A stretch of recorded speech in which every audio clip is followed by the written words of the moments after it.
Priests talk about community, but some are hardly present. You don't see them outside of Mass. Ito mga ganitong comment palagi anonymous. Itago na lang po natin sila sa pangalan. Di ba? May nagsabi na anonymous na ang sakit na maramdaman na abala ka lang sa pare. Ang hapdi nun, no? Ang hapdi ng comment na yun. Sa time ni Pope Francis, ang principle na ginagamit natin ngayon na pwede nyo tandaan is zero tolerance. Zero tolerance. Ang position ni Pope Francis na nabanggit niya ilang beses sa mga letters, motu proprio na tinatawag niya, tsaka sa mga addresses, sa mga homilies, is zero tolerance. Ibig sabihin, sinasabi niya palagi na there is no place for abusers in the ministry. What makes it hard to love is that there are priests who are too flashy and materialistic. They don expensive gadgets, lavish cars. They go to trips around the world, all the while guilt-tripping churchgoers that they are poor and that the church needs their donations. Natatawa ko doon sa isang pare natin kasi nagkwento yung isang madre na kasi sabi niya na, Father, ang ganda naman ng homily mo, naiiyak na ako. Tapos ang sagot sa kanya ni Father, oo nga, naiiyak na rin ako kasi hindi ko alam kung paano tatapusin. Ang hirap no, na gano'n. Ano ba yung lugar nung humor or entertainment in homily? Kasi the answer to that question is very contextual din. Kasi the term that I like to use always is hatid. Hatid. Kailangan mo kasing ihatid yung tao dun sa point. And humor, entertainment, done well, used well, is very effective na maihatid mo sila dun sa point na gusto mong sabihin. Kasi pag nilatag mo lang yung point, minsan wala siyang impact. Alam ko na maraming generous din sa inyo, maraming gustong tumulong sa simbahan kay Father. Okay lang naman yon. Pero sa akin, ang point ko lang is do not give to the point of spoiling Father naman. Yeah, don't spoil the priest. Don't spoil the priest. Kasi instead of helping him or helping the church, pwedeng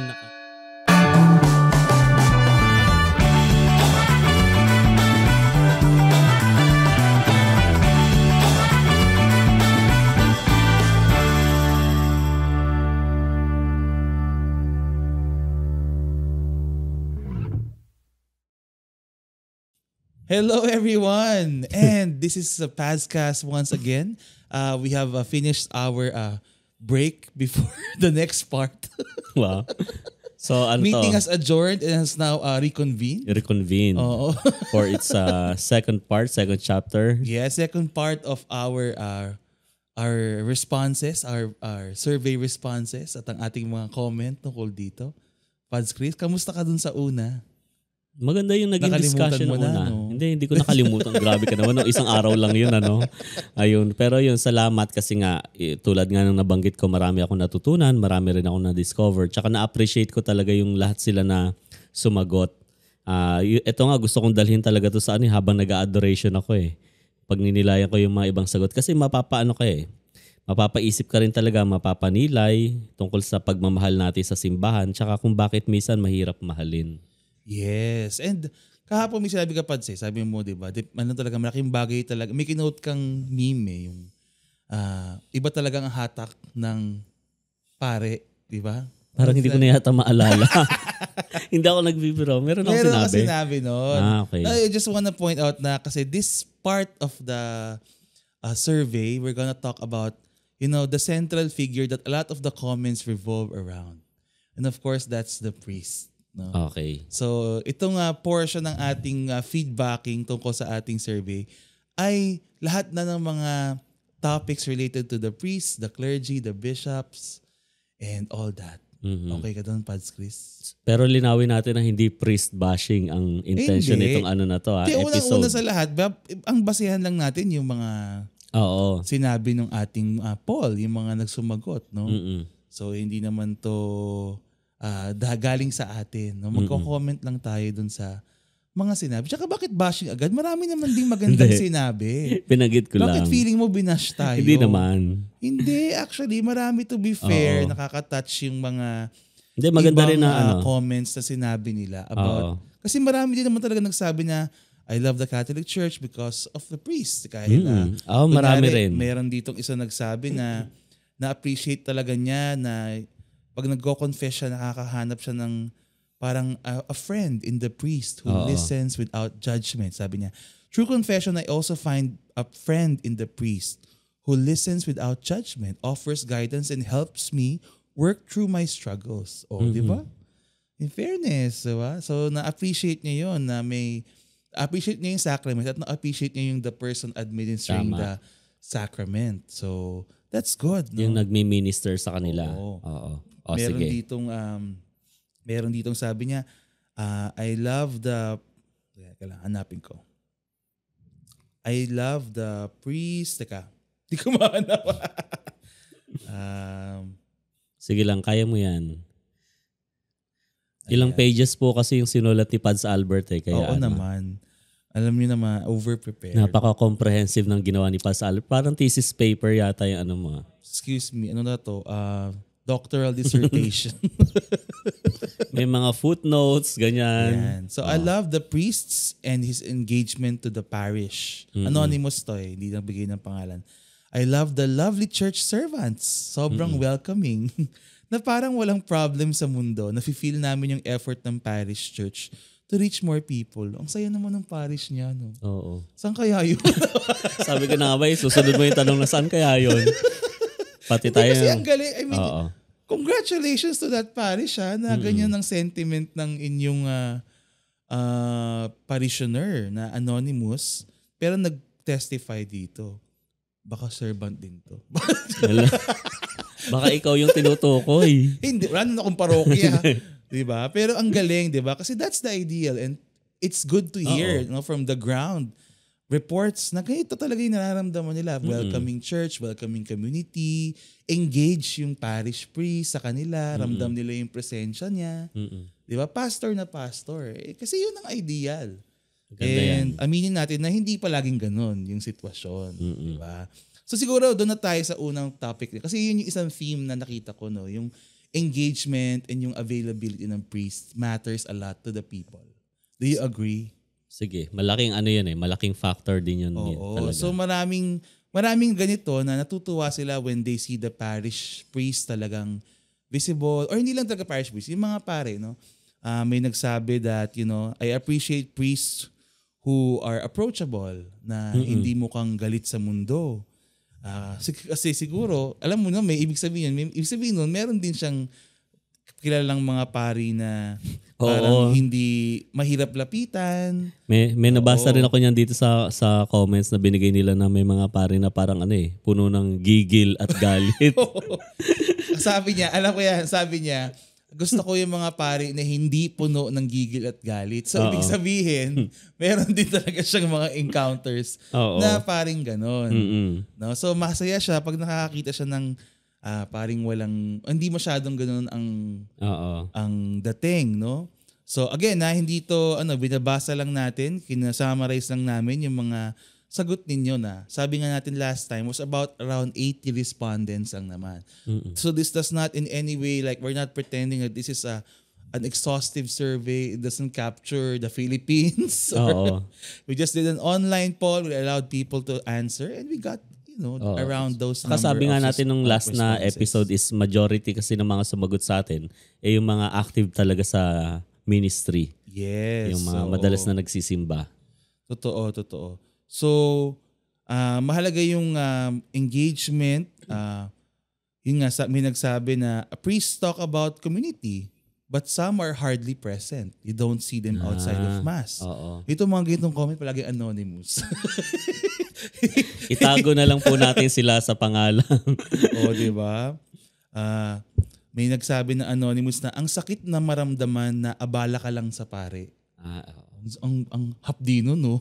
Ang hapdi ng comment na yun. Meron na rin lumapit sa akin na ganyan dati na Ano? Oo nga, alam mo tayo, pwede tayo mag-ambag eh. Kung meron tayo pwede. Oo naman, pwede kung may mga personal encounters tayo. Respondent din tayo.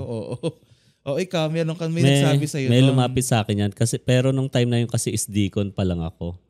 Parang merong isang tao na nangangailangan doon sa isang parokya, tapos pumunta siya sa kumbento, pero parang dinismiss ka agad siya ni Father. Ewan ko lang, siguro may appointment si Father, nagmamadali, ganyan. Tapos bumalik siya sa akin, nung time na yun, syempre hindi ko naman ma-offer din yung ibang sacraments na pwede. Kasi nga deacon ako during that time. Pero ang di ko makalimutan sa sinabi niya sa akin na Rev or brother, walang time sa akin si Father. Pwedeng ikaw na lang yung makinig ng problema ko. So ayun, pinakinggan ko na lang din talaga siya kasi yun talaga yung magagawa ko sa kanya during that time. Pero tumatak sa isip ko yung walang panahon sa akin si Father. Kasi naisip ko rin na kapag ba inordain ako, dumating yung panahon, may magsasabi rin na ibang tao na, ay si Father Chris na walang time siya sa akin. Ganun. Yeah, I mean, we always say that sa balance we have to yun din naman. To carry, no? Kasi nga, hindi talagang, the reality is, kaya sabi na outnumbered talaga ang mga pare. Kulang na kulang. Totoo naman. No? And kunyari kami, dahil nga religious tayo, we also have our own charisms and ministries na yun talaga yung priority natin. Yan ang palagi kong ine-explain when I get the chance na hindi kami full-time pastors like parish priests. Kasi meron tayong ministry na apostolate na yung kung ano yung proper to our charism. Kunyari yung mga Lasal brother pala yun, no? Nag-educator sila, yung mga Dominica, iba, director ng school. Ganyan. So, hindi rin lahat ng pari ay automatically babad sa pastoral engagement. No? So, kung meron man kaming time to go out and do pastoral work, we do it. Yeah. Tsaka as much as possible, gusto rin naman naming maging available para sa inyong lahat. Pero may mga pagkakataon din na, na-realize ko rin later on nung naging pari na rin tayo, na ang dami talagang puno talaga yung schedule. At in order to minister or kaya to serve other people, kailangan talagang hati-hatiin yung time. Tsaka mag-set ka ng boundaries talaga. Tsaka sana wag din kayong ma-offend minsan kung talagang sasabihin na pasensya na kayo kasi gipit ng time. Or kasi, ako tinuturo ko talaga sa pwede namang mag-approach for another time or maghanap din ng ibang priest. Yeah, Pero hindi ibig sabihin na ayaw naming mag-serve or maging available sa inyo. Yan. So, isa sa mga recurring parts na they love it, the people appreciate it when the priests are available to them, they get to talk with them, di ba? Pero we understand the reality na hindi lahat ng pari kayang gawin yon. Kasi nga, we are undermanned, kulang na kulang. No? At hindi lahat ng pari talaga ay naka-assign or doon naka-direct yung kanyang mission, yung kanyang current role. So we also have to give grace to the priests na hindi naman porket pare kailangan kasi minsan din talaga may mga entitled din talaga na akala mo kung parang ayun lang din. Kung makahila ng pare, akala mo parang itabaho nyo to ganyan. Parang hindi naman tayo ginagano pero sense mo na parang they want you to be there for all their milestones, ganyan, for all their emergencies, kailangan ka agad. And yun nga, we have to be fair to our priests na hindi po pwedeng gano'n. Hindi lang iisang tao, iisang pamilya yung pinaglilingkuran niyan. Hindi lang sa pwedeng mag-ubos yung oras niya sa isang bagay.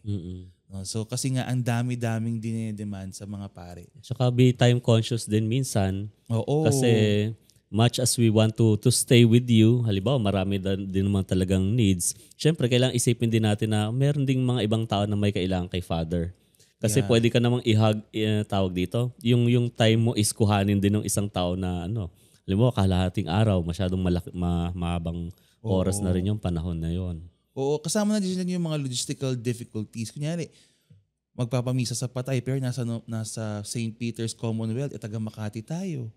I mean, the time maibibigay mo yun sa ibang tao Mas maraming tao yung kakainin na time. Minsan ang layo may ganong pagninimbang na hindi dahil ayaw namin, hindi dahil mas prefer namin si ganito than ganyan. Minsan pinagbibigyan ko kapag sasabihin nila sa akin sasabihin nila na Father, pasensya na kayo, malayo itong amin, pero wala na talaga kaming ibang makuhang priest. Sabi ko, sige, pupunta na lang din ako dyan.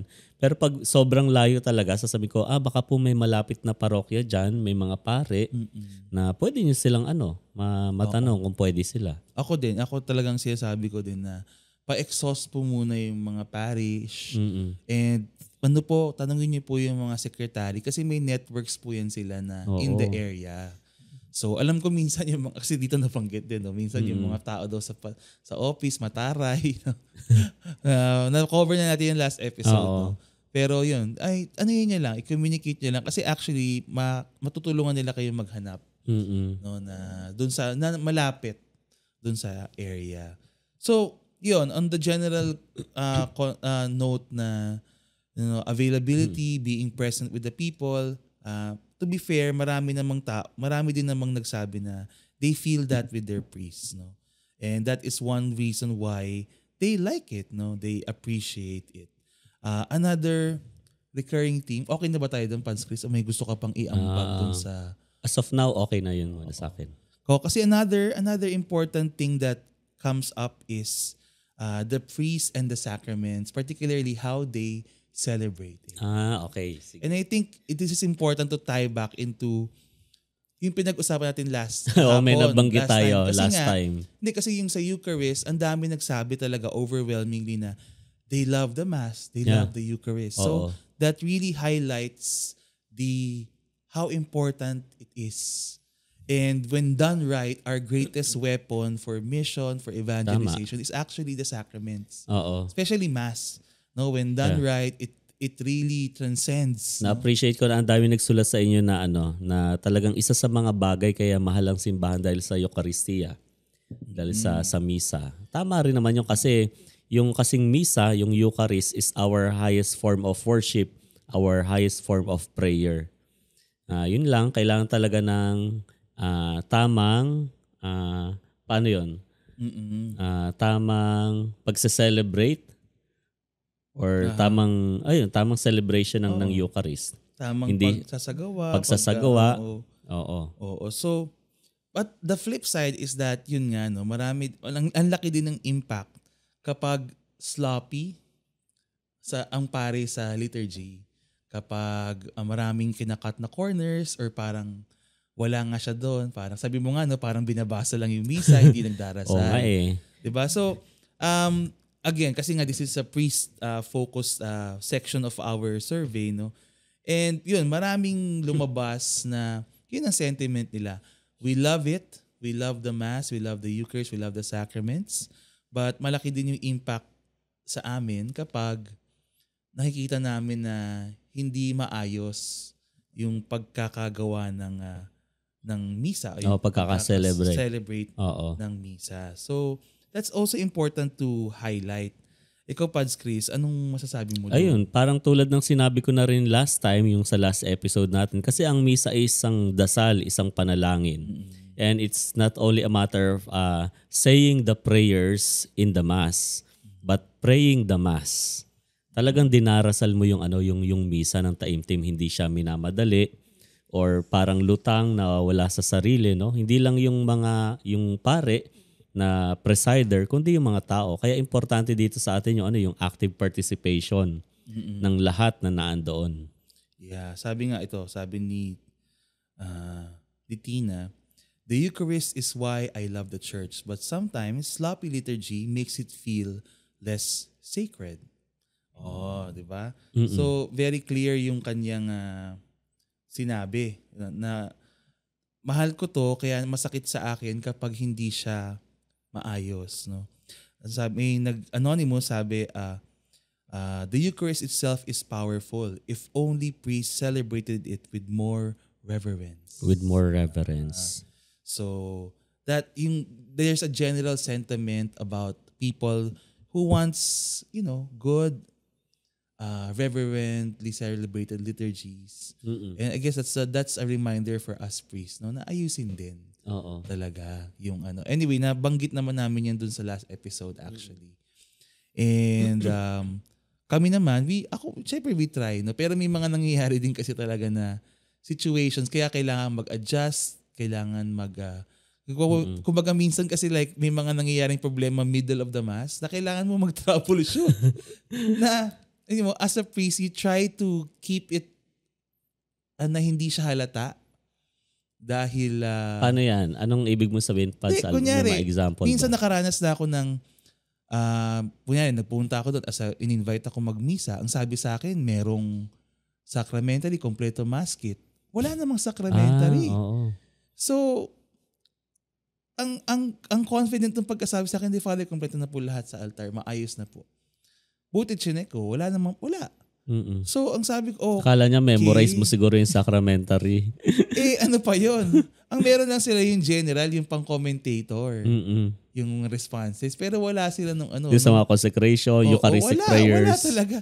Ako parang, teka, magsisimula na yung misa. As in, nakapila na kami. Tsaka lang sinabi sa akin na, instant. Sabi ko, sige, ano na lang, let's just use the iBreviary sa cellphone, no? Kaysa wala. Ano mong gagawin ko? Pagdating sa altar, walang signal. Ala? Diyos mio talaga. So, di ba? Ang hirap. Ang hirap talaga. I mean, imagine na I don't want the people to feel that kasi they're already in a state of prayer. Gusto na nila magdasal. So, you're trying to keep yourself reverent, trying to keep your cool, but you're actually troubleshooting a lot of things. I can imagine the internal conflict grabe, nung time na yun. Nagbubutil-butil na yung pawis ko. Tsaka maghahalo na sa yung disappointment, inis din siguro. Actually, totoo. No? Kasi human ka lang madidisappoint ka rin na akala ko pin-repair nyo na lahat. Yung pala hindi. Kasi I was assured na okay na lahat. Oo. Tapos ako naman, ewan ko ba, that day, okay naman usually ang data, pero at that time, ayaw mag-cooperate. Yun din siguro yung paalala, no, pag nag-i-invite din sa mga tao na sana meron ding preparation. Tapos sabihan nyo kami kung ano yung mga kulang, ano yung mga wala. Kasi pwede naman naming dalhin Kasi hindi naman po kami yung kagaya na, wala namang pare na pupunta lang sa altar na automatic na meron kayong pipindutin sa amin. Tapos makapagmisa na kami na So hindi po ganun yun Mass of the Dead. Oo. Parang video kay 4, 5, 7, 3. Hindi kasi gets naman namin, yun lang. Hindi ko naman sinisisi yung mga nandun kasi nagkaroon talaga ng miscommunication between the coordinators and pero yun nga, when the thing came up to me last minute talaga na wala pa lang ganyan. So, yun. Tapos ayaw mag-cooperate. So, naalala ko na habang nag-I confess, this is terrible. I feel terrible na habang nag-I confess, I was fiddling with my phone para mabuksan yung collect. Kasi ano nangyari? Nabuksan naman. Pero tayo, imagine mo yun. Imagine mo yung dapat nagdarasal ako with you ng icon ng penitential rite Kaso nga, paano matutuloy yung misa kung wala yung prayers? Akala ko na iba yung prayer mo. Naging bless us, O Lord, and the food you are about to receive. Sana nga, di ba? So, I mean, these things happen. Kaya din siguro, ang point ko lang din is again, let's extend our grace to the priest. Kasi minsan may mga nangyayari na hindi nyo alam, hindi niya pinaparamdam sa inyo. Pero nagkakagulo na. Nagkakagulo na siya sa isip niya, sa puso niya. Ang hirap din sa atin kasi syempre magdi-deliver pa tayo ng homily din later on. Kasi gusto mo talagang inaayos mo yung psychologically speaking di ba? Parang tune up mo yung sarili mo tapos bigla magkakagan sa umpisa. Nakakawindang ng isip yun Oo, naranasan ko na nung kasagsagan ng online mass na namatay yung webcam in the middle. So paano yun? Ako lang naman nandun sa misa. So, di ba? I mean, a lot of things can happen, but it doesn't excuse us. Kasi of course, the priests, as the leader of the celebration, you should be the most prepared. Yeah. You should be the most prudent in checking everything. Kaya admittedly, in my 7 years as a priesthood, marami din akong pagkukulang. Hindi ko naman binibigyan ng excuse din yung mga pare to be sloppy. No? Pero yun nga, we're telling this to you para ma-imagine nyo rin na bago nyo husgahan si Father, bago nyo siya i-bash, isipin din nyo na baka lang merong mga ganong bagay na hindi nyo nakikita, hindi nararamdaman, na it's happening and it's affecting his celebration. Nakaka-apekto sa celebration ng Mass. Meron din akong gustong idagdag na-invite ka na doon sa Mass na pakiramdam mo, parang ayaw kang nandun, yung mga tao ayaw ka doon. Yung sabi ko, teka muna, in-invite niyo ako mag-misa dito. Parang ayaw niyo naman talaga na. Ano yung sa'yo? Ano yung context nun sa'yo? Alin? Paano ayaw sa'yo? Hindi, parang parang lang. ang may gusto lang yung isang tao, gano'n. Oo, parang gano'n lang.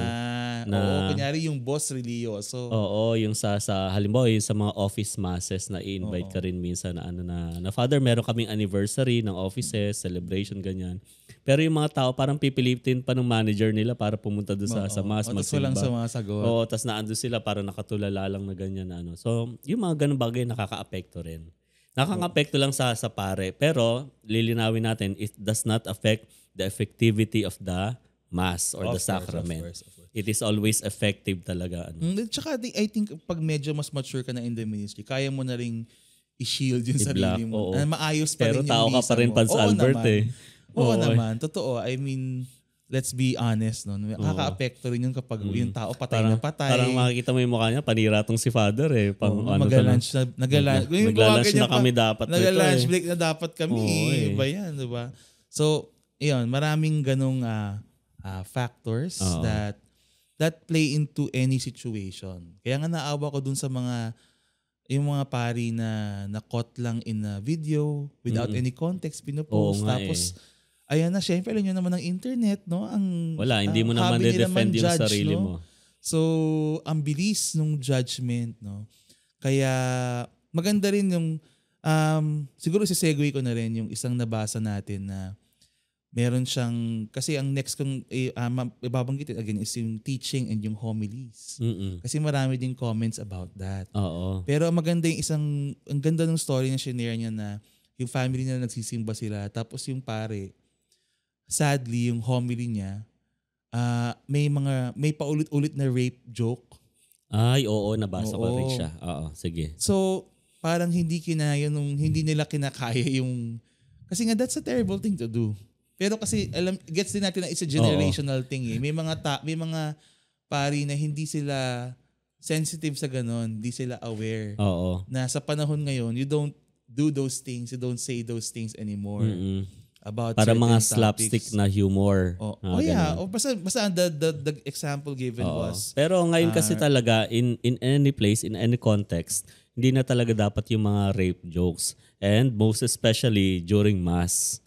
Yung mga ganun na gagamitin na kwento or jokes na ano. Yeah, so anyway, kaya ako to inano kasi kawawa, ang ganda ng sharing niya actually, pwede natin basahin ng buo pero ang haba na natotorn yung nag-share kasi narinig ng mga anak niya na parang ano siya, ano ba to, hindi dapat ganito yung joke nga, yung pamangkin nga daw niya na 10 years old, nagsabi pa na, hala, yung joke ni Father, ang pangit. Ayun din. Imagine 10 years old, di ba?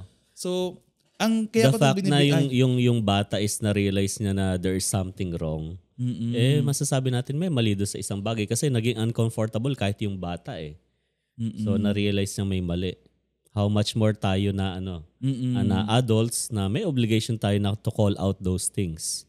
So, yun nga. So, ang ending ay hindi ko na babanggitin yung pangalan niya kasi baka ayaw niya.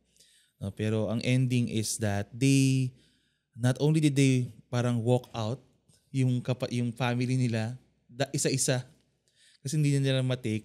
Pero ang maganda doon is afterwards, they got a chance. They really reach out to the priest. Nakausap nila yung Tapos nakausap nila yung pare. And to be fair, talagang yun pala kasi ngayon that I reviewed it, the joke involved not only rape but also a disabled person. Kaya so double whammy. Very disturbing daw. So in fairness, nakausap daw nila yung pare and then he was very receptive at masaya daw siya na nag-reach out sila to correct him and to let him know na hindi maganda yung joke niya. At least maganda na nasabihan nila si Father. So yun, kasi yung iba, ang gagawin yan agad, hahanap yan ng iba post sa Facebook, siguro hanapin nila yung clip kung online, tapos i-shame lang nila si Father, ganyan. So appreciate ko to na talagang they took the effort to reach out and it shows us na kung siguro naman we always presume lang na busy si Father, hindi nakikinig si Father. Pero if you actually reach out, pwede naman, no? It can happen. Actually, mas na-appreciate ko rin yung ganun eh. Minsan after ng homilies natin na may mga masasabi silang comments, hindi lang para magpasalamat, pero halimbawa na Father, pwedeng mas ma-improve pa yung homily nyo sana kung ganito, ganyan, or sana hindi nyo sinabi itong ganitong topic. Pwede rin naman kung open-minded naman eh. Yeah. So, mahalaga din yun. Sa atin naman is we want to encourage people na we're willing to listen, we're willing to be corrected, no? Siguro, like any other Christian, we just na we have to be mindful din na may tamang paraan at mayroong hindi tamang paraan ng pagko-correct ng or pag-a-address ng ganung situation. You know, and I'm very certain that just uploading it and bashing on people does not really help. Kung meron ka namang access doon sa tao na pwede mo siyang makausap. Ayan. Tapos since na homilies naman yung pinag-uusapan natin, siguro pwede rin pumasok dito yung discussion na ano ba yung lugar ng mga jokes or may lugar ba ang jokes sa homilies? That's a good Pads. Kasi nga, yung isang parang recurring sentiment din is both, dalawa, no? Oo double-sided siya. Maraming tao na appreciate nila kapag engaging yung homily. Nagpapatawa, gano'n. Kapag na parang down to earth, na hindi boring. Kasi nga, kanya sabi dito, ang hirap pag yung pare parang hindi siya nakaka-connect sa mga tao kapag homily. Yung parang sarili lang ang kausap niya kasi meron lang siyang binabasang script o nag-lecture lang siya ng pagkahaba-haba. So, ang hirap daw doon kasi pag ganun daw yung pare, it just feels like you are, doing it for the obligation. So again, going back to the central concept na nabanggit nga ni Pads Chris na talagang yung priest talaga minsan talaga yung determiner, no? Kung ano yung magiging experience nung tao sa misa o sa simbahan. Kasi we represent the church. Ganun talaga no? Visible kasi yung pare, tayo yung nasa harapan Pero sana hindi lang naman tayo yung talagang central experience. Kung hindi yung worship talaga yung nangyayari na na yun, kung attentive lang tayo, active tayo doon sa mass, makikita natin beyond kay Father Kung hindi yung action ni Jesus talaga doon sa Eucharist. And that's the goal. That is ultimately the Word of God, tsaka doon yung sa Eucharist. His presence sa kanyang body and blood. Yeah. Pero gano'n nung sa mo, Pads, na ano nga bang lugar talaga? Nung ang entertainment? Hirap. Kasi may mga tao kasi na gusto nila na masaya sa misa. May mga nagpapatawa, ganyan. Pero naman na gusto nila talaga serious lang. Ang hirap Yung iba kasi, yung iba, ang sukatan nila ng magaling na homilies or magaling na pare is komedyante. Yeah. May mga ganun talaga. That is true. Oo. Ilang beses na ba tayong nilapitan ilang beses ako nilapitan na, Father, yung pare sa ang galing-galing. Sobrang funny po niya. Which is good, no? Na he's engaging. Pero di ba, yun na nga. Pag tinanong mo na, so anong message? Ayun lang din Tsaka sana... So ano yung gospel truth na preach, di ba? Tapos hindi na nila maalala kasi ang naalala nila yung yung humor. Which is ako recently, yun din yung isa sa mga bagay na I saw a reel kasi on the internet that talks about that, no. Na ako din I had to step back and analyze myself and reflect on myself kasi nga yun nga kailangan din daw or ang sabi ng reel, ang point ng reel ng pare is you have to also be mindful of how your humor overshadows the gospel. Kasi nga, it's good to be funny. Pero minsan talagang natatabunan niya yung point. Ano ba yung point din natin pag nagde-deliver tayo ng jokes for just for the sake na maging nakakatawa tayo, na manggising or related talaga to sa That's one thing. Madadrive natin yung point sa sa gospel. Kasi yun nga may mga dito na may mga comment dito na yung mga kwento ni Father maganda naman pero wala namang connect doon sa walang connect doon sa ayun din sa message or sa gospel. Challenge sa atin yan pag nagpe-prepare din tayo ng homily. Pag nagpe-prepare tayo ng homily, ano yung unang basis natin? Kasi kung ang gagawin natin yung sisimulan natin sa isang joke, tapos sige, dadagdagan ko na lang to na May gusto ko lang ikwento talaga. May gusto ko lang talaga ikwento. I-adjust mo yung buong... I-adjust ko yung buong reflection ko para makakonect siya doon sa joke na yun. Hindi ganun talaga dapat Yeah. Yung gospel muna o kaya yung mga readings, the word of God. Saka kung may naisip ka ng mga ibang stories or siguro kahit something funny na idadagdag, pwede naman, walang problema. Pero sana po, please be understanding. Sabi nga ni St. Paul, there is a variety of gifts in the church. Do not expect all priests to be funny. Yun lang din Or actually, even that not all priests are, there are levels of communication skills. At different din. Na hindi yun talaga pwedeng lahat. Meron talagang mga pari kasi na sobrang gifted. Gifted dyan. Talagang masasabi mo pag narinig mo, grabe yung preaching niya, no? Yung anointing niya, ang lakas. Kaya ako, I aspire to be like Father Albert Garong. Ano ka? Ang galing mo kaya mag-homily. Minsan pa sa Albert, minsan sinubukan ko lang din magpatawa. Natatawa ko sa sarili ko kasi walang tumawa. Narinig yung cricket. Krik, krik, krik. Sabi ka, hindi talaga to para sa akin. Siguro. Next time na lang. Hindi, grabe ka naman. Hindi ka naman dry mag-homily. Meron mga times na may mga tumawa, pero may mga specific audience kasi na talagang wala na nakatingin lang. Ang technique dyan, Kuya Chris, i-call out mo yung sarili mo. Bigyan kita ng pro tip. Hindi, kinall out pag ko walang tumawa, call out mo yung sarili mo. O, di ba walang nga tawa? Ginamit ko nga yan na isa lang po yung napatunayan ko sa kwento na to na hindi po talaga ako pwedeng maging komedyante. Oh my, party tales na to. nung sinabi ko yun, saka lang may tumawa. O, diba? Sa mga nag-request ng party tales dyan, ito na rin po yun. No? Nadamay na po, tuhog na rin po ito. Yan. Sige. Pero, I mean, I wanna go back to ano ba yung lugar nung humor or entertainment in homily. Kasi nga, sabi nga ni Pads Chris, una, yung challenge of the variety of people. Ang dami mong hinihit na target na tao na halo-halo, lalo na in a parish setting. Oo, sa parokya. Medyo madali kapag medyo defined. Kunyari, nagmisa ka sa school, so estudyante, at least merong ganon na, okay, meron students, silang common denominator. Certain age group. Diba? Pag nagmisa ka sa isang corporate office na, kunyari, industry nila ay, service. So, alam mo, may ganun common factor na pwede kang, pero in general, in a typical mass, in a church, halo-halo siya. Iba-ibang klaseng tao. You know, whether the answer to that question is very contextual din. Kasi ang the term that I like to use always is hatid. Kailangan mo kasi ihatid yung tao dun sa point. And humor, entertainment, done well, used well, is very effective na maihatid mo sila dun sa point na gusto mong sabihin. Kasi pag nilatag mo lang yung point, minsan wala siyang impact. Wala siyang dating. So kailangan mo muna silang i-build up, ihatid dun sa point na makukuha nila yung gusto mong sabihin. Through stories, through humor, through entertainment. Pero yun nga, dahil sa nakita ko dun sa Facebook a few weeks ago, napapaisip ko rin na kailangan sukat din yun na hindi yun yung maaalala nila. So yun ang mahirap. Kasi sa totoo lang, yun talaga yung tumatatak sa tao. Yung funny joke, yung si Father kumanta, ang ganda ng boses. Hindi ako kumakanta sa homily.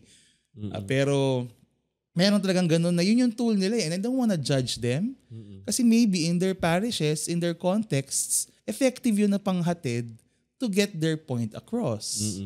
So, again, it's different. Ayaw natin maging general na, dapat wala, dapat serious lang, o dapat puro history lang, theology lang. Kasi there's a place for that. Oo nga eh.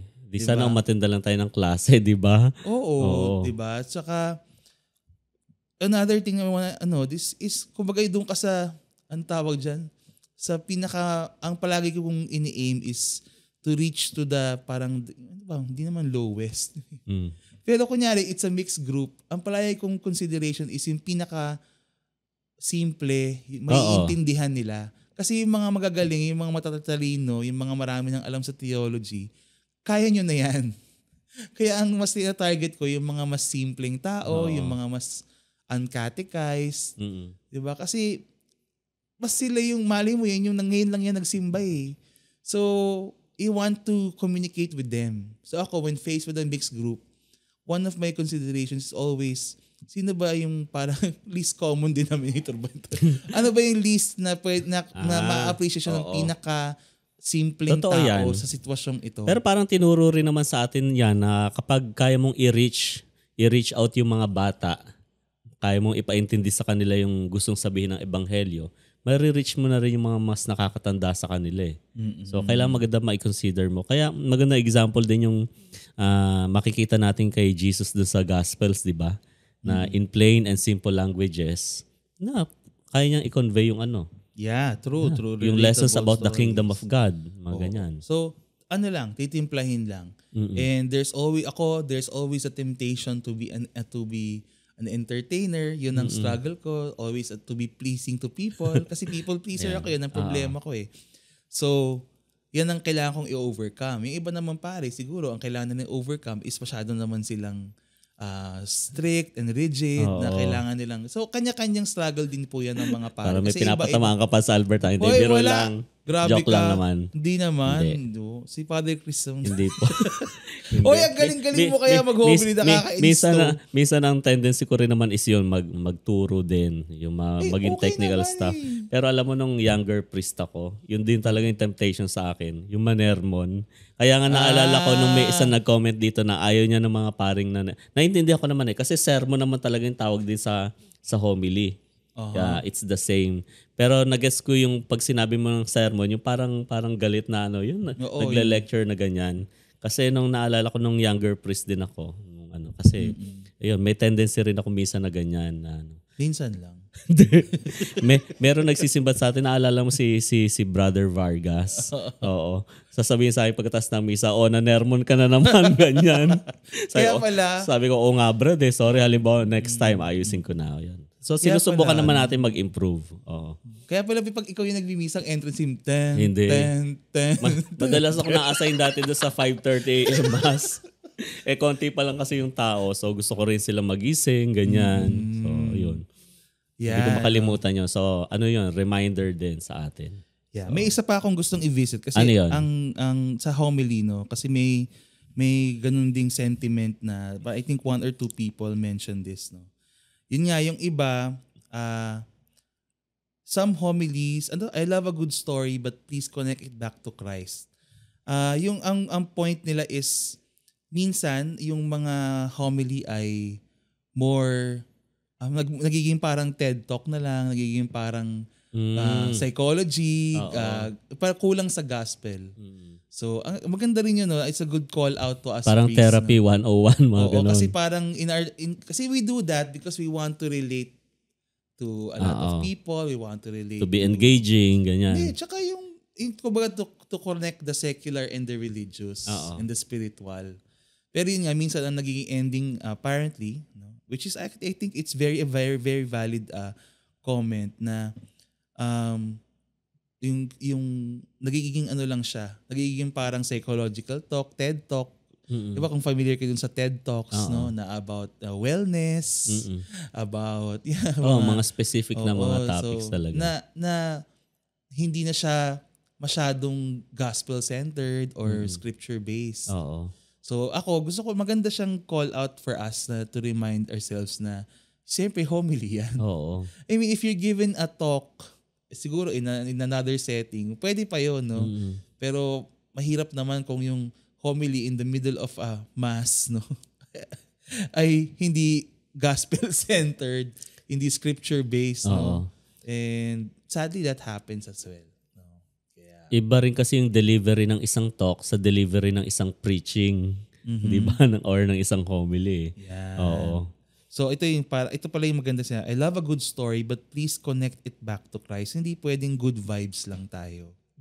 Which is, diba? So that's also one thing to I think it's as beneficial for us priests to remember. In relation to homilies, I think, and in general, yung mga teaching, yung lack of clarity, Father Chris, no? Lack of clarity. May mga nag-feedback din dyan eh. Sabi, sometimes I don't even know what the church is saying. The statements can be so vague and so vague on certain topics. No, na sabi, you need brain cells just to figure out if the church is for or against something. Ano ba talaga? Parang gano'n. Oo nga eh. Minsan ang labo ng paliwanag. So, actually malinaw yung church teaching. Pero minsan yung kakulangan doon sa nagpapaliwanag, doon sa nagtuturo. Oo. Kaya naalala ko nung nag-aaral kami ng theology ni Pads Albert. Hindi ko alam kung pareho tayo ng professor nito. Pero meron tayong isang professor, parang moral theology yata, na sinabi niya na talaga mahirap din talagang explain yung ibang church teaching or ibang church topics sa mga tao. Lalo na kapag wala silang background sa catechism or even philosophy. Philosophy o lalo lang sa theology. Kaya ito yung naalala ko na suggestion niya sa atin. Kapag pari na kayo, sabi niya, kapag magpapasok kayo ng halimbawa isang church teaching, halimbawa kailangan talaga ipaliwanag sa mga tao, make sure na you have the capacity to transmit it well. ipaliwanag ng maayos. Pero ikaw bilang isang pare, kung palagay mo na kulang pa yung pagbabasa mo, pagpapalalim doon sa topic na yun at hindi mo talaga kayang ipaliwanag sa tao, better not raise it up sa homily. Kasi kung magkokos lang din tayo ng confusion, kung tayo nga naguguluhan, mas maguguluhan din yung mga tao, di ba? Pero kung palagay mo na napalalim mo naman sa sarili mo, naintindihan mo ng maayos at kaya mong i-transmit, ituro ng maayos sa kanila, edi maganda na sabihin mo. Yeah, no. Pero kung magiging cause of confusion pa si Father, wag mo na lang i-bring up doon sa ano mo. Ako din, totoo yan. No? So ganda, ang point is, pag hindi mo kayang explain, wag mo na lang muna. Next time na lang. Don't dare, ganon. Hanapin mo na lang. Kasi nga, to be fair, no, there are many church stands, positions that are hard to explain. Depende sa context. Diba yung joke natin, Father, ganito ba ganyan? Yes and no. Palaging ganun yung sagot. Tsaka may mga bagay na hindi black and white eh. Maraming bagay na hindi black and white. So, hindi, kaya yung sentiment din na, Father, pwedeng malinaw, pwedeng yes or no lang. Hindi nga kasi hindi siya yes or no lang. May mga gray areas Marami din kasi. Siyang gray areas, lalo na pag morality yung pinag-uusapan. It's very contextual, it's very, ang daming considerations na kailangan. So, pasensya na rin kasi mahirap siyang ituro at the same time, yung actual content is also relative on other things. Other things. Of course, yung mga dogmatic doctrinal matters natin, dapat malinaw yan. Kapag binanggit mo, malinaw yung turo, malinaw yung sinabi mo, malinaw yung pagkakahimay. Kasi nga, maselan yung mga bagay na yan. Isang wrong preposition lang minsan mali na. Heresy ka na. Kaya dapat very prudent din talaga tayo sa pag-preach. No? Pero maganda yun, no? Kasi nga minsan, feeling natin, some people, they're not really interested. Pero ito, we have comments like this na parang ang dating ay, we wanna know. We're hungry to know what the church's position is. So if you can put it into your homily, why not? No? Kung kaya mong pasukin yon, bakit hindi? No? Bigyan mo ng linaw, bigyan mo ng ayos sa pagpapaliwanag. Sa pagpapaliwanag. Ano pang mga problema natin sa homily, Father? Problema talaga sa homily, no? Ayon sa ating mga respondents. Ayan, ayon sa ating mga respondents, isa doon sa mga nakita natin dito na concern nila is yung length, Pads Albert, ng homilies. Which is, palaging pinag-uusapan yan. At kay si Pope Francis, di ba, meron siyang sinulat na letter about the sa length ng homilies ng pare. At in many instances, di ba, ang suggestion niya is paikliin. Oo. Lala ko yan afterward. Talagang sinabi na, Father, 8 minutes lang. Oo, ang daming tao na nag-react din nun eh. Oo. So, anong masasabi mo dun? Ayun, kaya naman talaga. Pero may mga times talaga na mahirap na na pagkasyensya sa sabihin nating 7 minutes or 8 minutes, lalong-lalo na kapag Sunday mas yung pinag-uusapan natin. Tsaka reminder, yung that comment by Pope Francis was not like an official instruction. It was an off-the-cuff interview. Something said in a press conference or in the middle or an interview. Hindi naman siya like mandated na, okay, timer starts now, 8 minutes, gano'n. Tapos, di ba, pag 8 minutes na yung mic ni Father, maka-cut out. I mean, hindi siya gano'n. No? It was just a guideline from our Pope to consider the length of art. Yun ang heart ng message na yun, I think. Pero depende naman yun. May range yan. Na maglalaro again, depende sa sitwasyon. So, pero ikaw, Pads, ano bang... Ayun din. Ideally kasi, hindi talaga kakainin ng time for homily. Yun talagang yung naman. Ibang parts ng Mass. Of course. Oo. Kasi may balance tayong pinapanatili dun sa sa parts ng Mass. Tsaka kagaya ng nasabi natin last time, may mga masses talaga, especially weekday masses na talagang pwede naman talagang i-forgo yung homily. Kung nagtitipid tayo sa oras because of, because of misa sa opisina. ang time nila mag-mass talagang yung lunch break lang. 30 minutes. So maawa ka naman kasi pag kinain mo yung buong 1 hour, hindi na makakakain ng lunch yung mga tao. Tsaka hindi maganda na hahabaan natin yung homily tas mamadaliin natin yung ibang parts ng mass. Yung iba pero sasabihin, Father, mahalaga naman yung misa, di ba? Kailangan Oo nga, pero pwede mo naman yung i-adjust na hindi mo naman kakainin yung isang buong oras. Out of consideration dun sa mga sinacrifice lang nila yung lunch break nila para magsimba. So may mga ganong factors. Kaya ngayon, kunyari pag weekday, pwede namang wala or pwedeng short lang. Bigyan mo lang sila ng something to ibaon, something to bring with them, no, for their further reflection. So again, depende yon. Pero yung I can hardly imagine a situation wherein a 30-minute homily can be justified. A 45-minute homily can be justified. Alam kong never pa natin naman ginawa yung 30-minute na homily. Yeah, I mean, I can fairly say na hindi naman ako umabot. To be honest, meron akong isang homily na na-carried away ako. Umabot ng 15-17 minutes.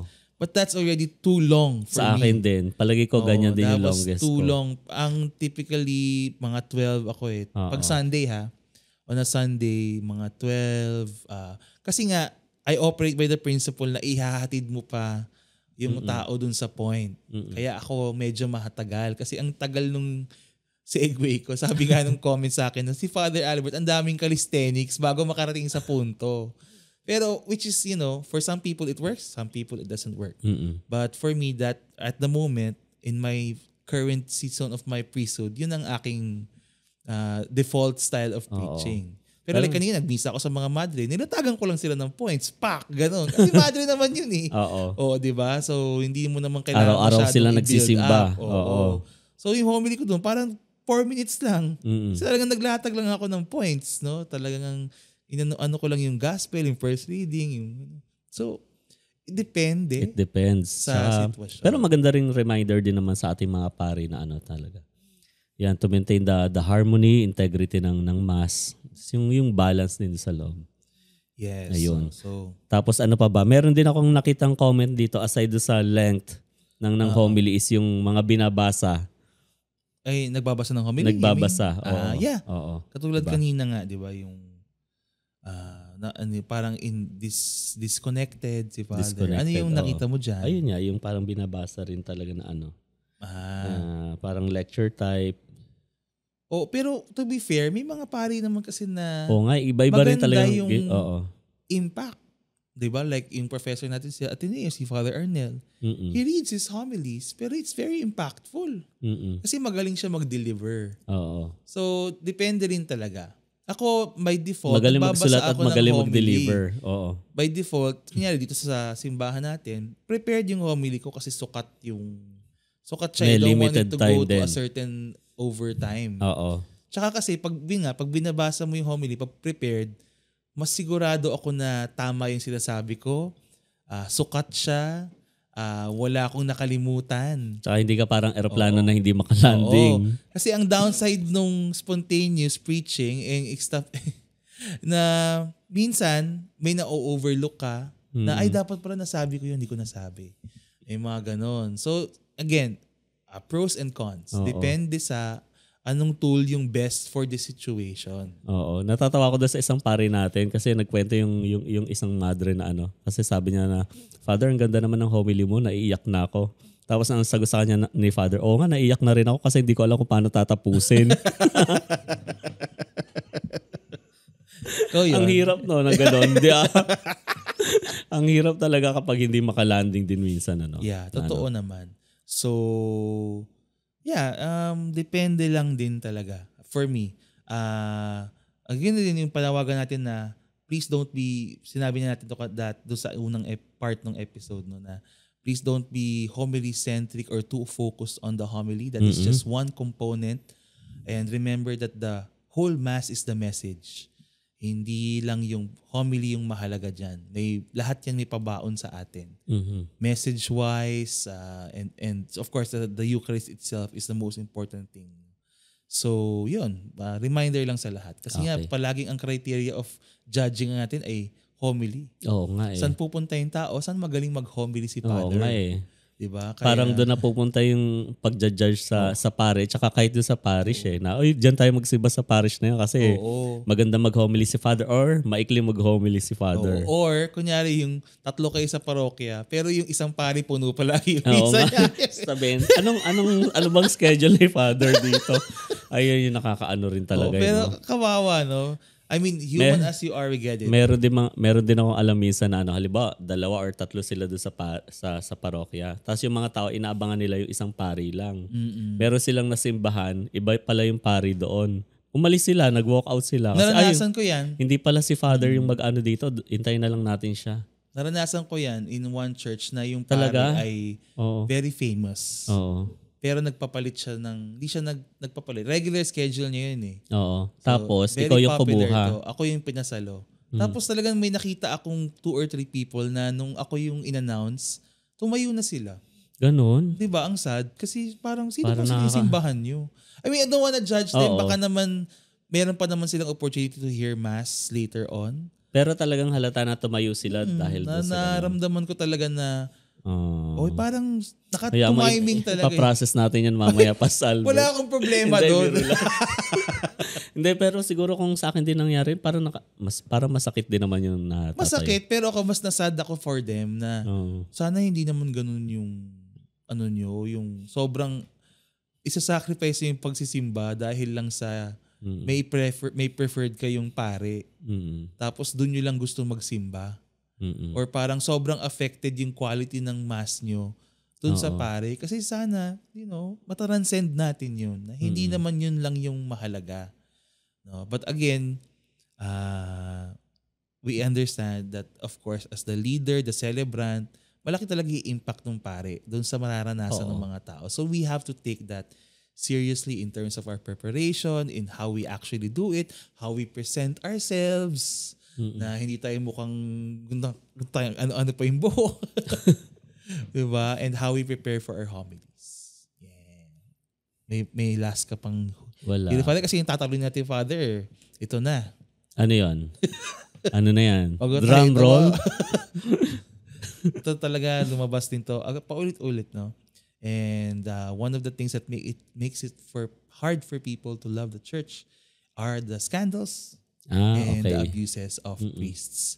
Siguro light lang muna in relation to that, no? Kasi yung comment on lifestyle of priests. Lifestyle. Ay, isa yan. Yung pwede mo na siyang i-umbrella doon eh. Actually, yung abuse kasi minsan, nagsisimula mo na yan sa lifestyle. Yeah, hindi. Like yung comment na, minsan si Father, hanapin ko yung comment. Minsan si Father, mas maganda pa yung kotse sa mga parokyano niya, mas maganda pa yung cellphone sa mga parokyano niya, pero hingi ng donation, mga ganon.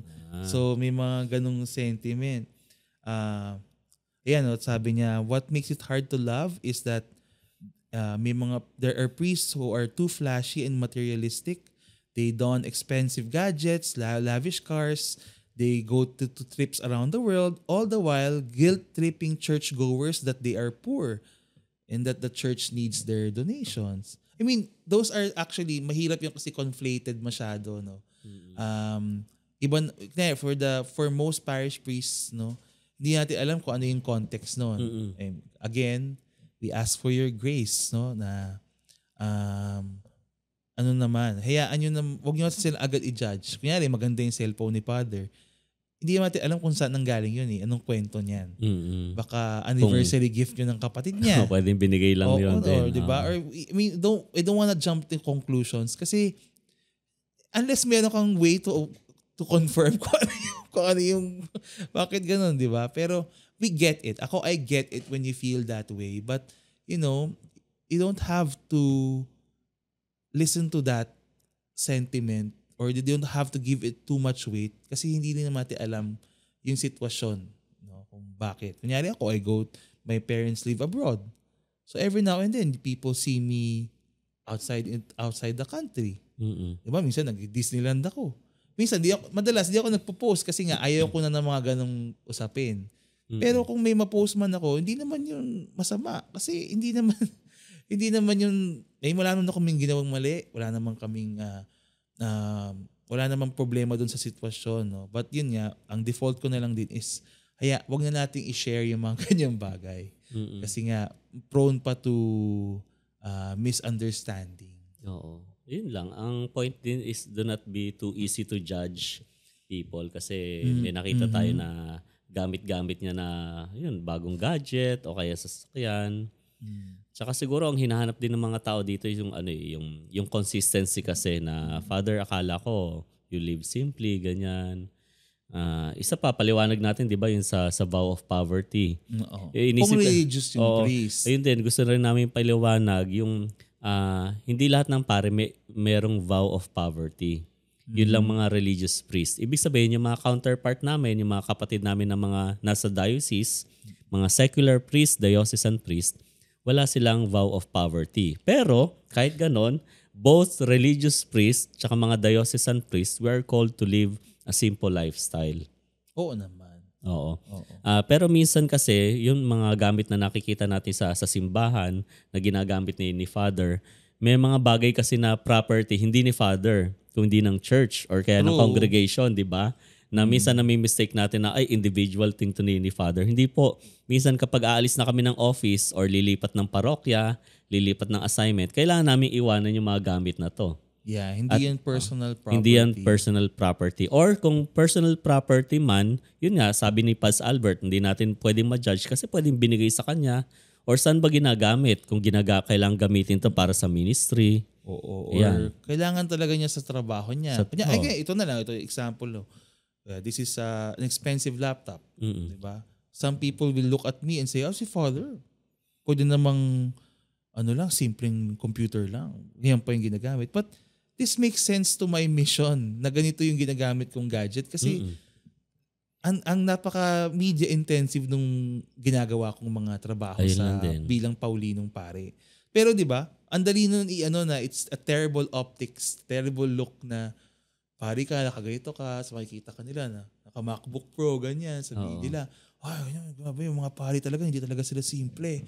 Ganyan. Pero I can fully stand on this na this is essential to what I do as a priest. Hindi ito luho, no? But it is very useful for me na kailangan ganito. Nag-edit ako ng podcast dito. Diba? Ito yung kailangan kong device. Diba? So, ang daming ganun na wag na lang natin bigyan. Kayo lang naman din yung naapektuhan. Nasisira yung yung sa nababawasan yung pananampalataya nyo. Wag yun na lang isipin din yun masyado. Unless talagang sobrang klaro na excessive na. Diba? Ayun din, pero point of reflection din para sa atin din mga pare. Kung halimbawa talaga nagiging lavish na rin talaga yung lifestyle natin. Na kung ganon, maganda rin na paalalahanan nyo rin kami na or reminder na na Father, ganito sana, ganyan. Kaya, true naman. Kasi may mga friends ako din gigil sa ganyan. Yung pero yun lang din sa akin, ayun, alam ko na maraming generous din sa inyo, maraming gustong tumulong sa simbahan kay Father, okay lang naman yon. Pero sa akin, ang point ko lang is do not give to the point of spoiling Father naman. Yeah, don't spoil the priest. Don't spoil the priest kasi instead of helping him or helping the church, pwedeng na mas na paano sasabihin natin John? Parang mas napapahirapan natin siya. Kasi pag na-spoil yung pare, naging, diba, na-feed pa yung, kung meron siyang weakness towards materialism, ganyan, diba? Or lavish lifestyle, diba? Tapos na-enable siya. Yan. Pero, syempre, hindi naman din lusot yung pare kasi you are capable of deciding for yourself and saying no. You're already an adult, tapos pare pa. Ganyan. Hindi po kasi magandang tingnan or wag na lang po kasi mayroon pa naman po akong ganyan. Pwede naman pong tumanggi din. No? Kasi babalansihin mo yung ako for me, kung para sa ikakaganda ng mission, tatanggapin ko yan. Yari, itong mga mic ito, donate sa atin. Ayan. Ba't namin tatanggihan? Una, binigay. Pangalawa, nakakaganda ng ating mission. Tsaka matagal na natin ito ginagamit. Ito, naman 5 years na to. Diba? Halimbawa, may lalabas. Pas Albert, bibigyan kita ng Ferrari. Actually, if I can get to my next mass in 150 kilometers per hour, that's very helpful. Good luck magpatakbo ng Ferrari tapos traffic naman. Wala rin. Madali naman paikutin yan eh. Kaya nga dapat din prudent tayo talaga and honest with ourselves. And siguro as a priest, mahalaga na you have a circle of people who can really be honest with you. Na, hoy, Father. Medyo sumasobra na tayo ha. Medyo pinagbibigyan ka namin pero sobra na yan. Paz, every week bagong gadget tama ganun. Grabe naman. Malala na yun. I think sakit na yun. Oo nga yun din. Wag namang umabot sana sa ganun. Pads Chris, we have one more thing on our agenda based on the surveys. Sige. And you're the right man for the job. Grabe naman doon sa right man, right person. Kakain muna ako, gutom na ako eh. Kain mo na sige, yan, halika na. Hindi, joke lang. Ganyan talaga si Pads Albert, iwanan talaga ako for the sake of food. Kain yun eh. Ayun, so ano yun Pads, ang sagot? Isa sa mga... kasi nga, dalawa yung binigay natin na questions do sa ating mga di ba? Mga nag-share sa atin. Yung una, bakit nila mahal ang simbahan? At yung pangalawa, bakit mahirap mahalin yung simbahan? At ito palagay ko yung pinakamahirap na sagot or pinakamasakit pag-usapan. Masakit pag-usapan na sinagot nila do sa second question natin na bakit mahirap mahalin ang simbahan. At ngayon, ito yung tungkol do sa church scandals. Church scandals. So, tingin ko na it also influenced dahil nga in the news, sakto around a few days before we announced the survey, lumabas, di ba, yung parang US-based watchdog ng mga clergy abuses. Okay. Naglabas sila ng report about the Philippines. Na parang sinabi nila that there are like, I think 80 plus priests with active or ongoing cases or are accused of. So, siguro kaya din nasa top of mind ng mga tao itong abuses. Pero at the same time, I think talagang malaking bagay talagang siya. malaking bagay to, malaking issue for the last, sabihin nating 25 or almost 30 years. Simula nung nag-explode tong crisis na to nung early 2000. So ayun. Let me just read some quotations. Kunyari, when you hear these sexual abuse cases involving priests, they will, parang sinasabi niya, they will just be removed from their current parish and transferred elsewhere. While serving some disciplinary actions, in quotation marks yun. So, ito yung isa sa mga aspects nun, yung mishandling of cases. Lack of transparency. Kasi nga, masakit na nga na may nakita kang paring nag-cause ng scandal. Tapos makikita mo pa that yung the leaders or the system does not do enough. No? Kaya nga yun. It's hard to love the church. Ito, yung perspective naman niya, may kilala siya na magiging pari soon. Parang ganon. Pero meron siyang not so good experience with this person. No? Hindi niya in-specify kung ano yun. No? And I trust na this is na bring up niya na to in the proper forums. Kaya niya sinashare sa atin.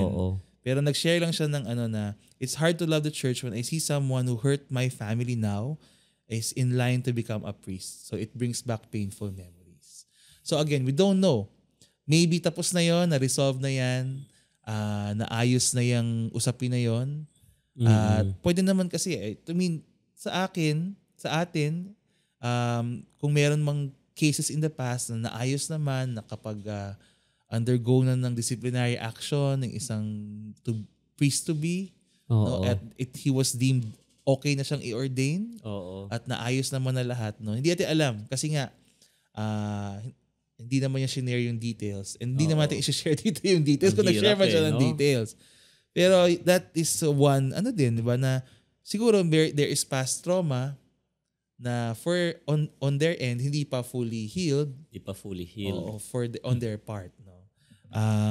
Ayan, pwede ba ako mag-comment diyan? Okay. Kasi formator ka naman. Ang concern ko kasi diyan as formator, as someone who is responsible or in charge of young people being formed to be future priest na kasi marami kayong seminar on this, di ba? Delicate kasi yung mga ganyan topic, Pads Albert . So alam naman natin na yung mga seminarista rin natin, meron silang mga friends sa labas. mga families na napupuntahan nila. At totoo naman to na it's a fact na kami mga formator, hindi naman or mga pare na kasama sa bahay, kilala natin yung ating mga kasamahan to a certain degree. Pero minsan meron silang mga conduct, meron silang mga actions na mas nakakaalam din yung mga friends nila outside. True naman. Mga relatives, family members, tsaka yung mga nakilala na nila ng mga family. So, ano lang to, tulungan din pagdating sa formation. Lalong-lalo na tong young person na to, tong young man na to, someday magiging kagaya natin, magiging pare. Hindi naman sa nagiging discriminatory tayo, pero iniiwasan din kasi natin na maordinahan yung isang tao na lalong-lalo na kapag mayroong mabibigat talaga na serious problems. Kasi tingnan nyo, kapag halimbawa attitude lang yung problema, madaling magawa ng paraan yan eh. Pwede nyo sabihin na, ay father, eto kasing si brother, may pagkamasungit, ganyan. Ano bang pwede magawa sa formation or may mga sabihin nating anger issues, mga outburst. Yan pwede natin. Pero yun, gusto ko rin sabihin sa inyo ng mga nakikinig sa amin ni Pads Albert ngayon. Ako kasi kapag ang issue ay na meron kayong alam, tapos hindi namin alam na involving money o kaya sexual acts, yan. Para sa aming mga formator, very serious yan. So please help us. Sabihin nyo sa amin. Yeah. Kasi hindi natin alam kung na-resolve na eh. Yeah, actually. Again, we don't know the specifics of this case and we don't want to pry kasi hindi naman tayo yung proper authority. Hindi tayo. Sa case na ito, we trust that this person, this priest-to-be, has already undergone all the necessary checks, formations, ganyan. We trust na alam na. Pero yun nga, ang maganda yung society ni Padre Chris kasi may bago kami ordinahan, merong bands, ina-announce yan. Lahat tayo, di ba? Actually, kahit kami, bago kami ordain ni Father Albert, merong bands. Ina-announce. Ngayon, pati sa online, ina-announce na yan. Kasi dati sa parish lang, ina-announce na announcement, ganyan. Usually, ano yan eh. Diba? Kasama ng mga ikakasal. At least a month before ng ordination or at least a month before ng kasal do sa mga sa marriage naman, 1 month. Yeah, so ang purpose nun is for anyone who knows something important that needs to be considered can come forward. That is an invitation. Oo. So, yun. Seryosohin din natin yun na kung may ganun kayong alam, please do. Come to the right authorities and use the right channels. Tama yung sinabi ni Pastor Albert. Hindi yung ipopost natin sa social media. Kasi kawawa naman din yung iba. Rin yun, public rin yun. Trial. Tsaka, kawawa din talaga it's very unfair. It's a very unlevel playing field. Kung basta nyo na lang i-announce ganyan without first sending it to the right people. Pagsasabi doon sa ibang tao na hindi pa naman natin fully na napapatunayan na guilty ba siya. Yeah. So, I understand na sabi nga dito, kasi nga minsan the system doesn't seem to do enough. Pero ang dami na rin kasi naging reform, lalo na sa panahon ni Pope Francis, about this. Like nung lumabas yung report ng US Watchdog na yun about the cases in the Philippines, nag-respond naman yung karamihan ng mga bishops na sa panahon ngayon, kung meron talagang cases, please report them to the ecclesiastical and civil authorities. And we as the church promise to cooperate with the investigations of the civil authorities. No? So, wag kayong matakot na dumaan sa parehong paraan, no? If it's a criminal thing, then you can go to the right channels. Very good. And the ecclesiastical din. Tama yung sinabi ni Pads Albert kasi halimbawa sa cases ng sexual abuse, it is not only a sin but a crime. Kaya nga, ayun, maganda mag-report din. Yeah, scandals in general. Hindi lang naman sexual ang scandals. Yun nga, pwedeng material, pwedeng money issues. I don't know, baka na may fraudulent activities, di ba? So, yun, idaan nyo lang sa tamang paraan. No? Mahirap talaga. But to be fair, lalo na ako, I can say, from what we've seen in Pope Francis' papacy, one of the things he really worked on is to make the church more accountable. Yeah. Lalo na sa Vatican, lalo na sa US, may mga systems talaga in place na to make priests more accountable for such situations, such actions na hindi lang siya mauuwi sa reassign, sa ibibigyan lang ng formation for ganyan, some months, ganyan. So talagang maayos, pinagdaanan, inalagaan, na yung na fair for both sides. Yung pare ay ni-reform din, na binigyan ng pagkakataon. Maayos, no? And so on. Mas bakit ba ako yung kasalita? Mas alam mo ikaw okay informator eh. Kaya nakikinig ako. Pero tama naman yung sinasabi ni Paz Albert kasi yung sinasabi mo is, ang tawag dyan is safeguarding protocols. Na halimbawa, kung may mga reports nga ng abuse, ano yung mga steps, mga procedures na kailangan gawin. Kasi in the past, yan yung naging problema eh. Wala tayong protocols, wala tayong procedures. Kaya hindi rin alam ng mga tao, kahit yung mga bishops or mga priests, hindi talaga, wala kaming steps or guidelines kung ano yung mga dapat gawin. At aminado naman yung simbahan, the church has repeatedly admitted that it has committed mistakes in the past in handling these cases kasi hindi alam. Pero since na nabanggit na rin ni Father Albert si Pope Francis, so kahit naman nung time pa nila Pope John Paul II, di Pope Benedict, may mga steps talaga na ginagawa. Oo, parang ang point ko lang dun is siya talaga yung nagtawid na maiput in place na siya. Kasi ano to proseso to hindi naman sa isang taon matatapos mo to Or in one papacy. Hindi matatapos ng isang papacy to or ng isang pontificate.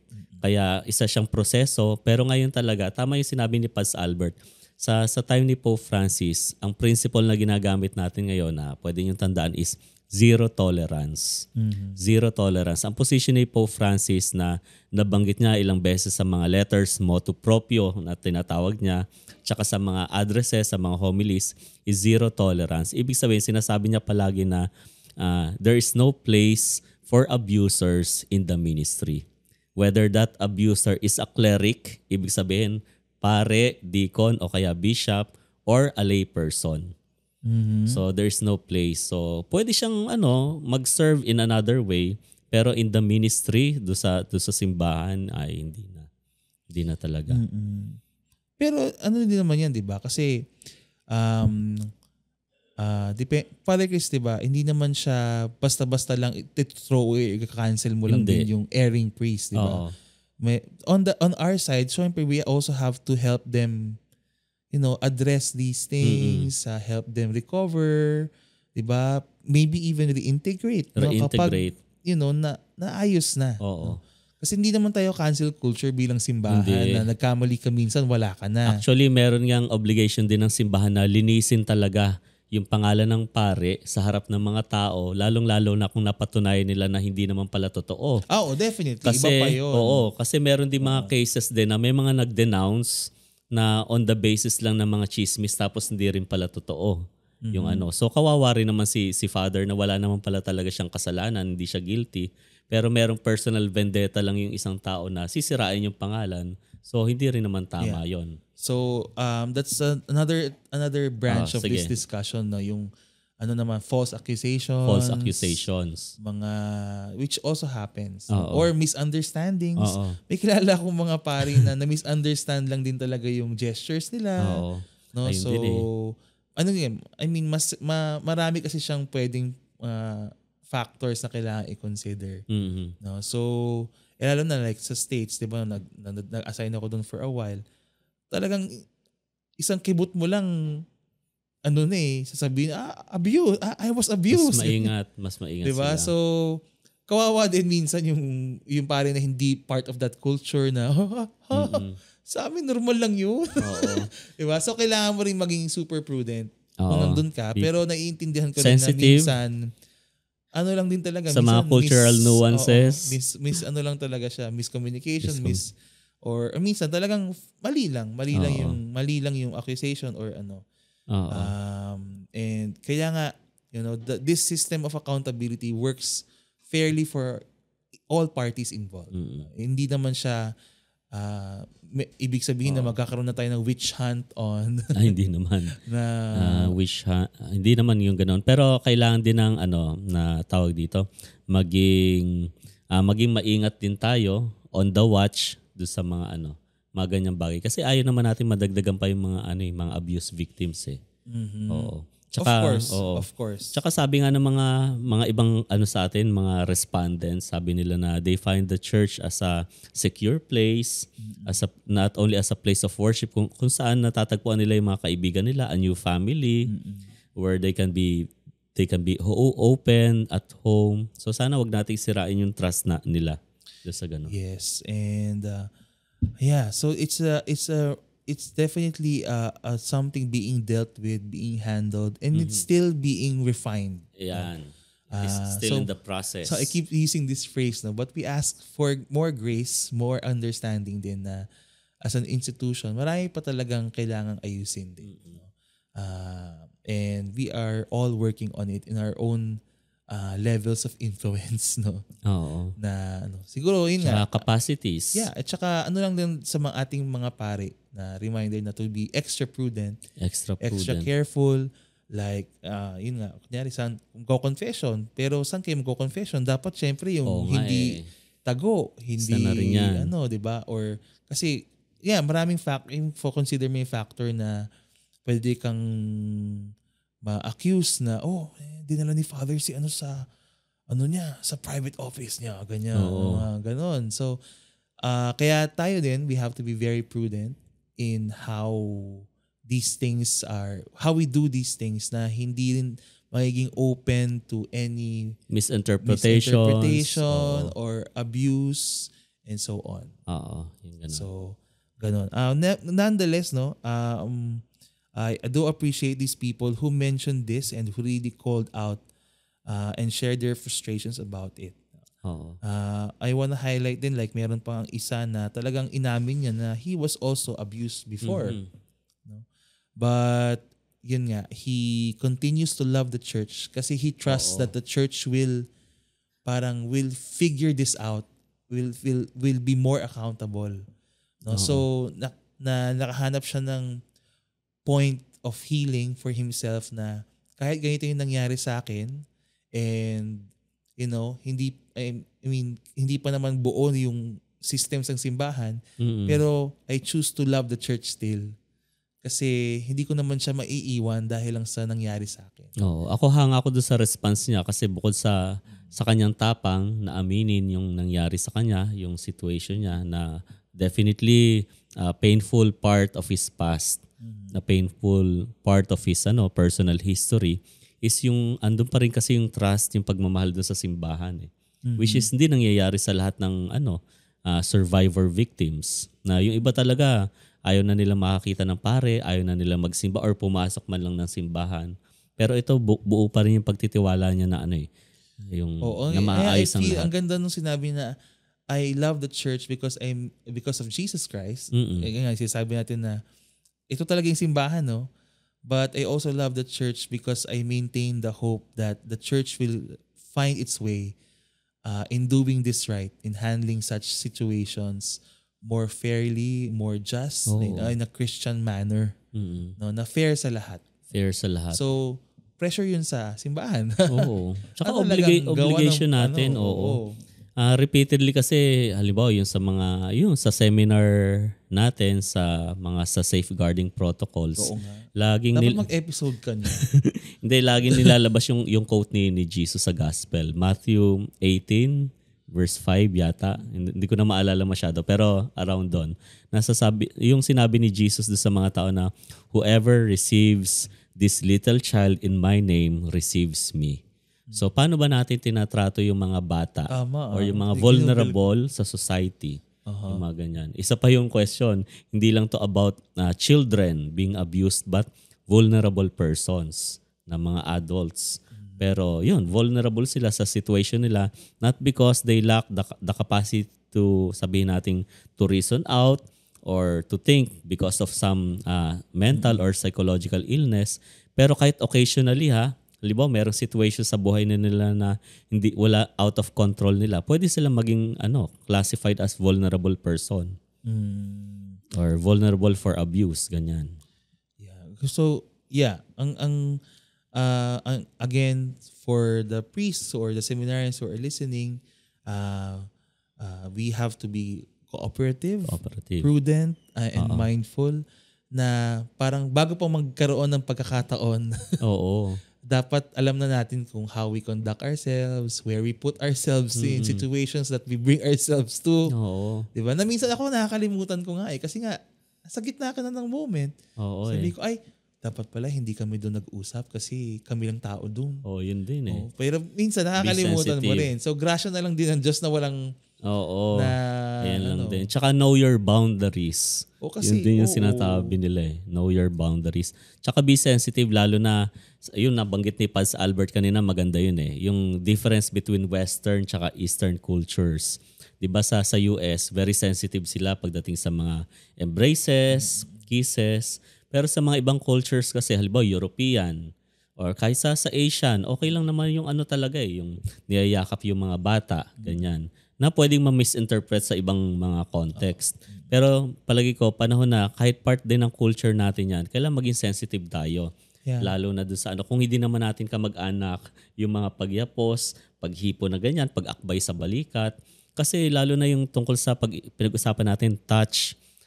Touch can be neutral for some people na para sa atin walang ibig sabihin eh. Pero hindi natin alam yung dating kasi sa ibang tao. Na tayo bilang pare, minsan very warm tayo sa ibang tao, di ba? Na, welcome kayo dito sa simbahan. So, akbay, ganyan. Pero hindi kasi po, Father, yun equal sa ibang tao eh. Merong ibang kasi na merong mga history sa touch na nasaktan ng parents nila or victims of abuse na iba yung magiging dating sa kanila. Sa'yo, wala lang. Pero sa ibang tao, pwedeng meron. Yeah. So, ang ko na lang din siguro, one last thing for me that I wanna say is, sad lang din ako kasi nga minsan dahil sa lahat ng restrictions na to, naglilimit din tayo sa ating capacity to minister fully. No? Pero wala this is the age we live in. And I think until we until we have a good handle of how these things should go, extra careful na lang din talaga. No? But we pray for us, pray for the church, pray for the systems being put in place, the people who are executing it, na maayos siya. No? And lahat tayo, magtulungan tayo. Kaya din, kayo din, wag nyo rin dalhin si Father sa mga lugar that can be compromising. Be understanding kung si Father ayaw niya makipag-usap in secluded spaces or bakit ayaw niyang hindi siya parang minsan kasi sabi ng Father, ang tali ni Father, ayaw magpahawak. Pero kasi kaya nga we have to be prudent eh. Minsan, kwento ko na minsan may yumakap sa akin from the back na teenager na babae. Talagang para akong kinuryente na-offend ata siya na kasi parang pinandirihan siya. Pero kasi nga, yung mindset ko noon ay, dito pwede. Baka bigla kayong kuhanan ng picture. Kasi can you imagine someone looks at you and sees a priest na may nakayapos sa kanyang dalaga sa likod niya, di ba? It's very, kaya ganun eh. Minsan talaga wala rin na na gusto lang nila mag-express ng warmth at sa'yo, love, sure affection. ako doon na wala sa kanya yun. Pero yung immediate reaction ko was, na medyo natakot ako na, wag ganun. Sabi mo, we are living these times. We are the specific part ng church history na ganito yung concern ng simbahan eh. Dapat lang naman. It's well deserved. No? Sige. Naitawid. Naitawid natin, I think, no? Pero syempre that is a larger discussion. Actually, we already have an episode on abuses before. Nung hindi pa video yung ating podcast. Video. Pwede nyo pong balikan yan 1932. Siguro. Grabe naman sa 1932. Kailan yun din? Season 2 yun eh. Season 2 yun. So, pwede siguro nilang balikan din. Kasi I think marami rin tayo nasabi nun. But the general appeal, I think, for me is let's work together. Be gracious to each other, but also be accountable to each other. Para magtulungan tayo na hindi nangyayari itong mga bagay na to. And siguro din respect and trust the processes in place. And use them when available. Where available, when available. Ikaw, Pads. So, ayun, Pads Albert, ang masasabi ko lang is maraming salamat. So, nagkaroon tayo ng 2 episodes. sabi niya kanina na itawid, pero gusto po namin sabihin sa inyo na napaka yaman Or ang dami pang natin pwedeng gawin dito. Marami pa tayong pwede pong pag-usapan. So maybe you haven't heard the last from us about this poll. Kasi nga, the more I scroll on this, parang ang dami pa rin pwedeng i-single out na kailangang pag-usapan. So let's see. No, but for now, we have dealt with the major themes that came out. And we are very grateful for all your answers. Maraming salamat. Tas kung meron silang gustong idagdag sa mga napag-usapan natin sa episode na to, ayun, pwede nyong ilagay doon sa comment section. Yeah, sa comment section ng ating Spotify, Facebook, and YouTube channels. Maraming salamat. Thank you po sa inyo lahat. Ngayon lang ata ako napagod ng ganito sa isang episode. Parang lahat ng aspeto ko gumagalaw, nagigot. Actually, marami rin naman talaga kasi tayo na pag-usapan na Pads Albert. Yes. So thank you. And siguro, thank you for loving the church despite all her imperfections. Thank you for loving us, supporting us despite all our shortcomings. Marami pa yan. Actually, marami pa akong kwento na akin naman na hindi ko na naikwento eh. Next time na lang. Next time. Tsaka sa Pari Tales natin, di ba? Sige. So, ano na lang. Again, just magtulungan po tayo. Let's support each other. Let's pray for each other. Yan. And para lahat tayo matutong magmahal ng simbahan natin. No? Ayun. Dahil ang minamahal naman natin dito, ang point ng ating pagiging Kristiyano, Katoliko ay si Jesus. No? At kay Jesus, kaya nating mahalin, patawarin, tanggapin ang isa't isa. Amen, Pads Albert. Okay, so maraming salamat. Baka mayroon kang ayun, maraming salamat po sa inyo. Tapos hindi porket ang simbahan ay maraming pagkakamali rin, pagkukulang, hindi na natin siya pwedeng mahalin. Oo nga. So, ayun. Salamat pa rin sa pagmamahal sa kabila ng mga kakulangan. Lalong-lalo kami rin bilang mga leaders sa simbahan. So, maganda rin na napaalalahanan nyo kami. So, ipagdasal natin yung bawat isa. Yun yung laging sinasabi ni Pope Francis, di ba? Pag may mga nakakasalubong siya na, pray for me. Yan. Alright. So, maraming salamat. If you enjoyed this episode, please like and follow us and leave a rating on all our platforms. You can also support us by supporting our sponsor, St. Paul's. No? Katulad ng pagbili nitong aming mga Carlo Acutis patches and iron. Wow. Diba? Product placement. Wala akong ganyan Next time. Kasi hindi mo naman pa-plancha mo yung barong mo ng ano. Pero yeah, so marami po kaming products sa St. Paul's, and remember that when you support St. Paul's, you're not supporting a business, you're supporting the mission of the priests and brothers of the Society of St. Paul. So maraming salamat po sa lahat sa inyo. Lalo na ang Padscast, nakikinabang po kami sa inyong pagsuporta sa St. Paul. So muli po, ako si Pads Albert. Ako naman si Pads Chris. And this is the Padscast powered by St. Paul's, and may God bless us all.